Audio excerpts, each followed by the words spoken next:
நம்ம தமிழக எல்லை ஓரம், அதாவது ஆந்திராவுக்கு பக்கத்தில் ஒரு அதிர்ச்சி சம்பவம் அரங்கேறியது. அது என்ன? 10 வயது மாணவி 4ஆம் வகுப்பு ஸ்கூலில் படிக்கிறாங்க. பாட்டி வீட்டில் தான் தங்கி படிக்கிறாங்க. ஸ்கூலுக்கு போயிட்டு திரும்ப வராங்க. அதிகமாக ஆள் நடமாட்டம் இல்லாத பகுதி. அந்த நேரத்தில் ஒரு கயவன் அந்த பகுதிக்கு வந்து அந்த ஸ்கூல் படிக்கும் மாணவியை அப்படியே தூக்கி சென்று விட்டான். எங்கே? பக்கத்தில் உள்ள மாந்தோப்பில் பாலியல் வன்கொடுமை அரங்கேற்றப்படுகிறது. வீட்டுக்கு திரும்பி வந்த சிறுமி தன்னுடைய தாத்தா பாட்டி கிட்ட இதை சொல்ல உடனடியாக மருத்துவமனைக்கு கூட்டிகிட்டு போனாங்க. பிறகு போலீஸுக்கு தகவல் சொல்லப்பட்டது. போலீஸ் எல்லாம் சம்பவம் நடந்த இடத்துக்கு வந்துட்டாங்க. அந்த பகீர் சிசிடிவி காட்சிகள் இதை பாருங்கள், அந்த ஸ்க்ரீனில் தெரியுதா? மாணவி நடந்து போகிறாங்க, பின்தொடர்ந்து போகிறான். அந்த மாணவி முதல்ல நின்று திரும்பி பார்க்குறாங்க. ஒரு சந்தேகம், ஏன் இவன் நம்மளை பின்தொடர்ந்து வரான் அப்படின்னு சொல்லி. மறுபடியும் கொஞ்சம் தூரம் 2 பேரும் நடக்கிறாங்க. திடீரென அந்த மாணவியை தூக்கி கொண்டு மாந்தோப்புக்குள் நுழைந்து பாலியல் வன்கொடுமை அரங்கேற்றிவிட்டு தப்பித்து சென்று விட்டான். அந்த சிசிடிவி காட்சிகளை பார்த்து விடுவோம்.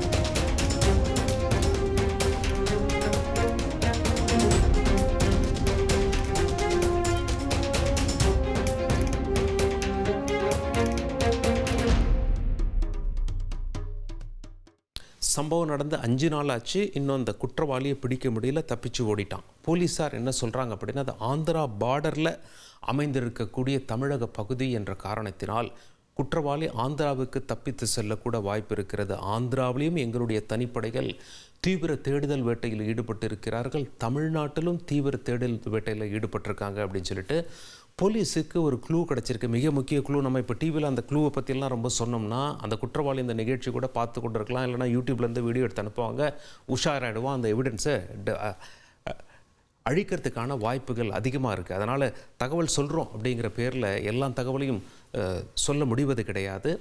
க்ளூ வச்சு போலீஸார் ரொம்ப மும்முரமாக தற்பொழுது அவனை தேடிக்கொண்டிருக்கிறார்கள். நிறைய தனிப்படைகள் அமைக்கப்பட்டிருக்கிறது. 5 நாள் ஆகியும் அந்த கயவனை பிடிக்க முடியவில்லை என்ற காரணத்தினால் பதட்டமும் அந்த பகுதியில் அதிகரிக்கிறது.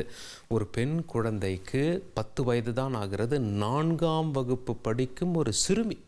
அந்த சிறுமிக்கு இப்படிப்பட்ட அநியாயம் நடக்குது அப்படின்னா, இங்கே பாருங்கள், போகிறான் அப்படியே வந்து தூக்கி கொண்டு பக்கத்தில் உள்ள மாந்தோப்பில் போய் பாலியல் வன்கொடுமை இழைக்கப்பட்டது. அந்த பகுதியில் மிகப்பெரிய கொந்தளிப்பை ஏற்படுத்தியிருக்கிறது.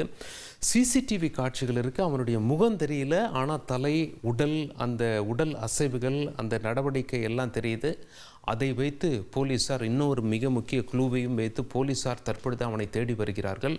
பொதுமக்களாகிய நீங்கள் இந்த சிசிடிவி காட்சியில் பார்க்கும் அந்த கயவனை, உங்களுக்கு ஏதாவது சந்தேகம் இருந்தால், திடீரென புதுசாக உங்கள் பகுதியில் ஒரு ஆள் வந்திருப்பான், இல்லை அவனுடைய நடவடிக்கை வித்தியாசமாக இருக்கும், அவனுடைய உடல் அசைவுகள், உடல் அமைப்பு, நடை, உடை, பாவனை இதெல்லாம் பார்க்கும்போது உங்களுக்கு சந்தேகம் வந்தால் தயவு செய்து அந்த திருவள்ளூர் பகுதிகளா அல்லது ஆந்திராவில் தமிழ் பேசக்கூடியவங்க நம்ம நிகழ்ச்சியை பார்த்து கொண்டிருக்கலாம்.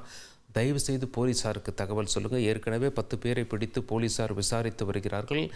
எஸ்பியே அந்த சீன் ஆஃப் கிரைமுக்கு போயிட்டார். அது மட்டும் இல்லை, மிக மும்முரமாக போலீஸார் தேடி வருகிறார்கள். ஆனால் இன்னும் இந்த கயவனை கைது செய்ய முடியவில்லை என்பது மிக வருத்தமான செய்தியாக பார்க்கப்படுகிறது.